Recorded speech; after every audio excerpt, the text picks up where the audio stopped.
Good afternoon. The Secretary General will brief you on today's meetings of defense ministers, and then we'll have time for your questions. Secretary General. Good afternoon. NATO defense ministers met today to prepare for the Washington summit in July.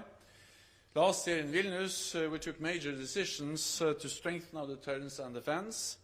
Today, we accelerated work on resourcing our new defense plans and strengthening our transatlantic defense industrial base. This requires investment, and we are on the right track.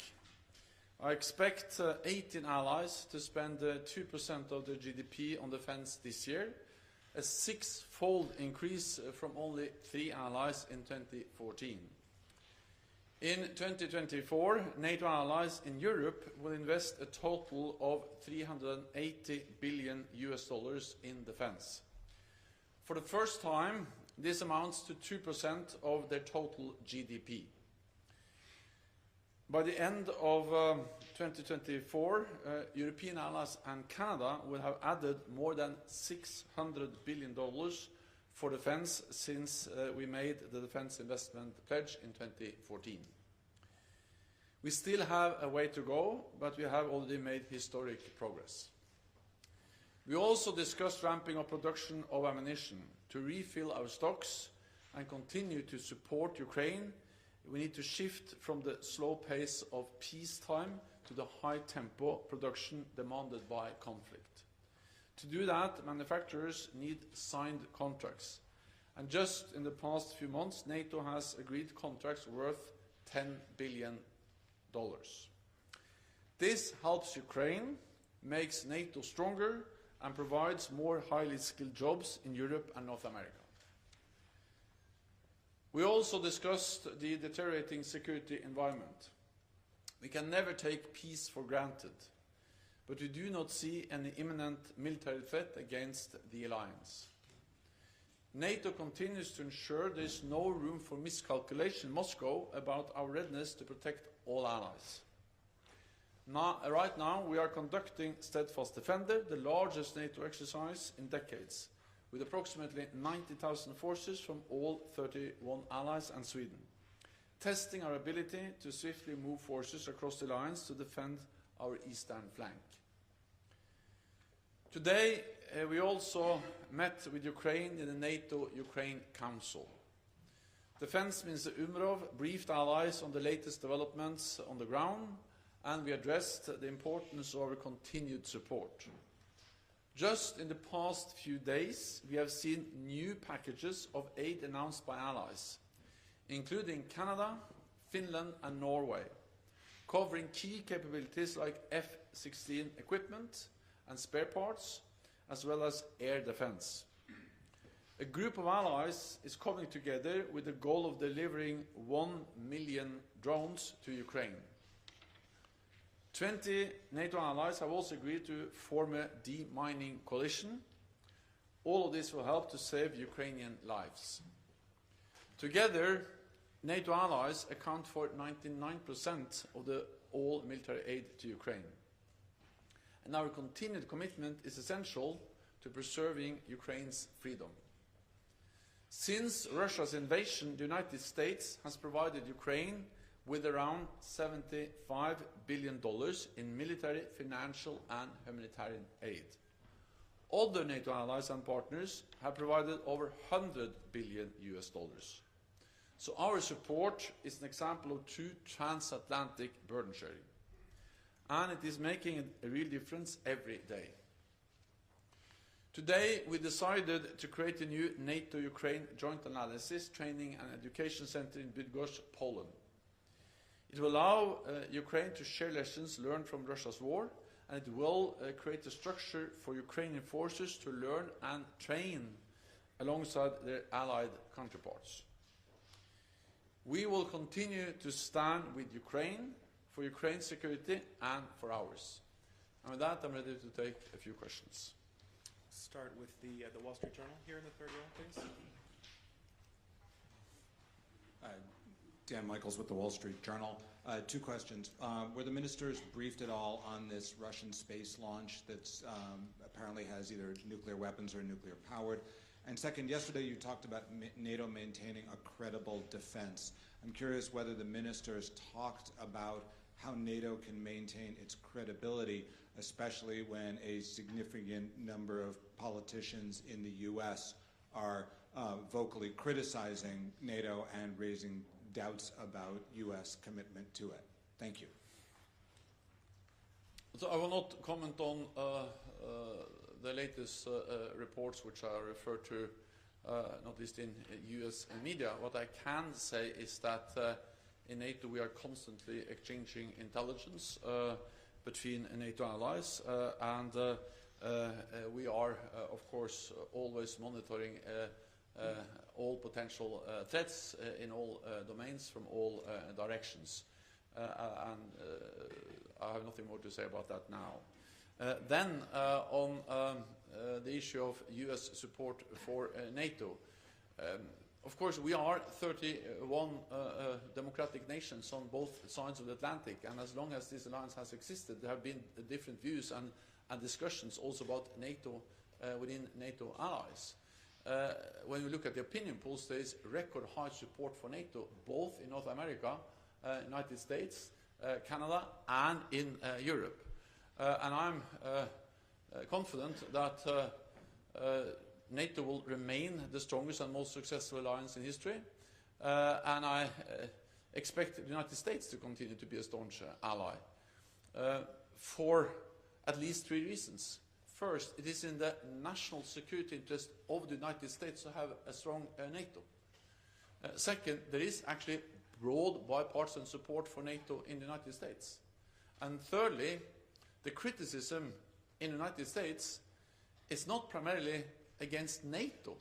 It's against NATO allies not spending enough money on NATO. And then actually we have a very good story to tell, because for many years it was a valid point and a fair case to raise from the US side that European allies and Canada did not spend enough. But things have really changed with increased defense spending across Canada and Europe, and with now record high investments in Europe and Canada, and more allies are meeting the 2% target. It is in the US interest to have a strong NATO because no other major power has anything like NATO, more than 30 friends and allies. And that makes the US stronger. The US accounts for 25% of the world's GDP. Together with NATO allies, we account for 50% of the world's economic might and 50% of the world's military might. And we have to remember also that the US have never fought alone in a war. They've always been there together with all the other allies, from the Korea War to Afghanistan. And we have to remember that the only time we invoked Article 5 was after an attack on the United States, and hundreds of thousands of soldiers from Canada and from Europe fought alongside US soldiers, and many of them paid the ultimate price. So it is in the national security interest of the United States to maintain NATO as the most successful alliance in history, and therefore I'm confident that the US will do so. Go to the BBC in row 3 over here, please. Thank you, Secretary General. You said earlier today that you expect the US House of Representatives to approve the military aid package to Ukraine. I just wonder, what gives you that expectation? Is it more hope that you have than expectation? And would you go as far as to say, without US military aid to Ukraine, it could prove fatal for its defences? We're seeing what's happening in Avdiivka at the moment, with the Russians making advances surrounding the city, and Ukraine not having enough ammunition. I expect the US Congress to agree a package for Ukraine because there is a broad majority in the Congress for supporting Ukraine. And I visited the United States and spent much time also in the Congress meeting politicians from both sides of the aisle, and they confirmed the message that actually there is a broad support for Ukraine. And I expect that this majority in the Congress, in one way or another, will be reflected in the decision. And I also met with the Speaker of the House, Mike Johnson, and we actually agreed a joint statement where it's clearly stated that President Putin must not win in Ukraine. And of course that requires support from all NATO allies, because if President Putin wins in Ukraine, it's also a challenge for us.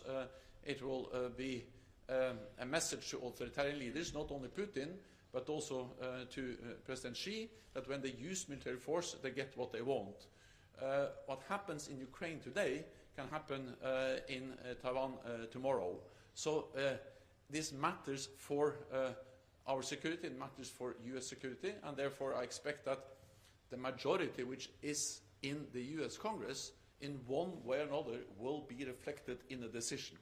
It's not for me to guarantee anything on behalf of an independent sovereign parliament or national assembly, but based on the messages, based on the political reality, and based on the US security interests of not allowing President Putin to win, I continue to expect that they will find a way to agree. Then, of course, the fact that the US has not been able to make a decision so far has already had consequences. It is impacting the flow of support. To some extent, this can be compensated by increased support from other allies. And the European allies and Canada are stepping up, are doing more. And if you put together the military, the economic, and the humanitarian support, actually Canada and European allies are providing more support than the United States. But the United States being by far the biggest ally, of course it's vital that that continue to provide support. And therefore, I continue to expect that they will be able to make a decision, and hopefully as soon as possible. We'll go to New Voice Ukraine here in the second row. New Voice of Ukraine. Secretary General, U.S. Ambassador to NATO Julian Smith said she does not expect NATO to offer Ukraine membership at the Washington summit.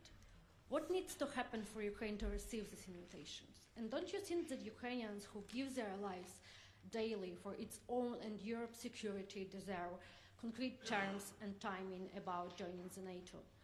And second question is, it is known that Ukraine expects to receive F-16 fighter jets this spring. Is it realistic? And will Ukraine actually receive them? Additionally, how would you estimate the chances that F-16s will help Ukraine achieve air superiority against Russia's more modern jets? Is NATO considering providing Ukraine with even more modern fighter jets after the F-16? Thank you. Ukraine is closer to NATO membership than ever before, and that's because we made important decisions at our summit in Vilnius last year.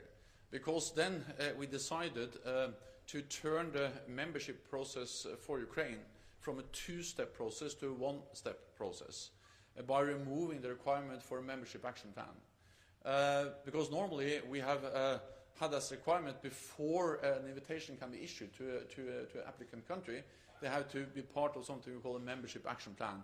We said Ukraine doesn't need that, so that just by doing that we made the whole accession process much more simple for and faster for Ukraine. The other decision we made was to establish the NATO-Ukraine Council that met today, which is a platform to strongly deepen our political cooperation and move again Ukraine closer to membership in strengthening our political cooperation.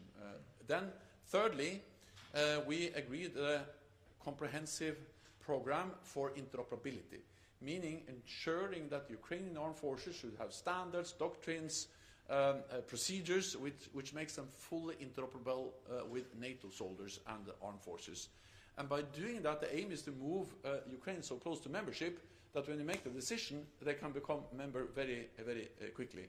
In one way, as we have seen with Finland and Sweden, where actually they applied for membership in May and already in July the same year, they were both invited to become members. Then actually today, we decided to establish the Joint Evaluation and the Training Center, yet another tool to ensure that we will bring Ukraine to that level where they very quickly can become a full member of the alliance. Then, of course, an invitation will be made when all allies agree and the conditions are met. we are now moving closer and closer to that point. Go next to Efe in the third row in front of me here, please.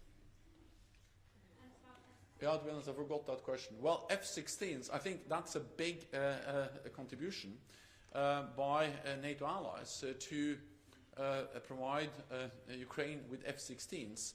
And of course, these planes also have a lot of modern equipment systems, which makes the F-16s a very potent and important weapon for Ukraine. The effort now, and that was addressed in the meeting, is that Denmark and Netherlands are leading the effort, supported by many other allies, Belgium, Norway and others, to provide the training, to provide the spare parts, to provide the technical assistance, the maintenance capabilities, to actually make the F-16s a sustainable and important capability for Ukraine. There is no silver bullet. There is not one system that will change completely the situation on the battlefield or in the air. But well-trained, well-equipped, well-maintained F-16s will add significantly to the Ukrainian fighting capability. That also gives me, what should I say, an opportunity to highlight another thing when it comes to burden sharing on support for Ukraine. Not only are European allies and Canada providing substantial support, and actually more support in total than the United States to Ukraine, but they are also leading the way on many of the weapons. There were Europeans that were first to deliver battle tanks, first to deliver long-range missiles, first to deliver cruise missiles, and the Europeans have also been leading the way when it comes to delivering fighter jets to Ukraine. So the message is that the support for Ukraine is not the United States is doing alone. It's something actually NATO allies, Europe, Canada and the United States are doing together, and therefore we should continue to do together, all of us, because it matters for our security. We have time for just one or two more. We'll go back to Efe here, please, third row. Julio Galvez from the Spanish news agency EFE. If you could give any more details about this new joint center, for example, where it will be located, how many soldiers will it be possible to train, and when it will be launched? It will be located in Bydgoszcz, Poland. Then it remains to be decided on many of the details. What we have made now is the political decision, and then we need to implement that decision in the coming weeks and months. So today's decision is the start of a process. The training center will enable Ukraine to share lessons learned from the Russian war.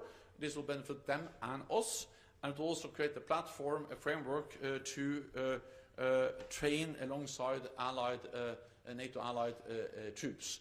Our expert will now work on the details, and I expect NATO leaders will take the final decision later on this year. And we'll go to Romanian National Radio in the fourth row, please. Thank you. Bogdan Isopescu, Radio Romania. There is a multiple allied naval presence around Europe, including in Baltic and North Sea. On the other hand, in the Black Sea we have just Romanian, Bulgarian and Turkish presence, no other ally.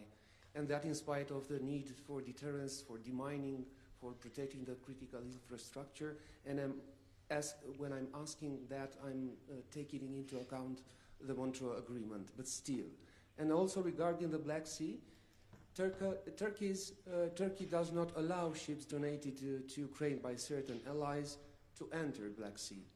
It looks like one NATO ally is blocking other allies in helping Ukraine. What do you think about that? Well, the Montreux Agreement means that now the straits into the Black Sea are closed for naval ships. That means also that Russia is not able to move in more naval ships into the Black Sea. And if you then also take into account that actually the Ukrainians have been very capable of attacking the Russian Black Sea fleet. They have destroyed a large number of ships, also big ships, and just this week a new Russian naval ship was sunk by very competent and skilled Ukrainian forces.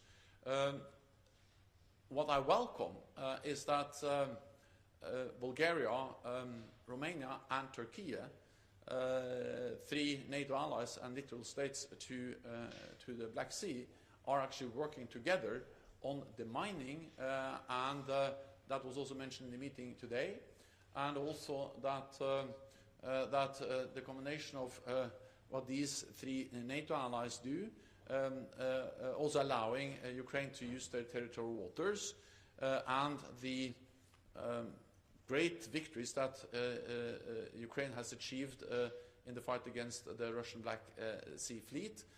Ukraine has actually been able to open a route, a sea route, along also Romania, Bulgaria, and Turkey, that has enabled them to export significant amounts of grain and other products through the Black Sea. So I think we should continue the close cooperation between NATO allies, continue to support the efforts of Ukraine to push back the Russian Black Sea Fleet, and continue to respect the Montreal Agreement. That's all we have time for. Thank you very much. Thank you so much.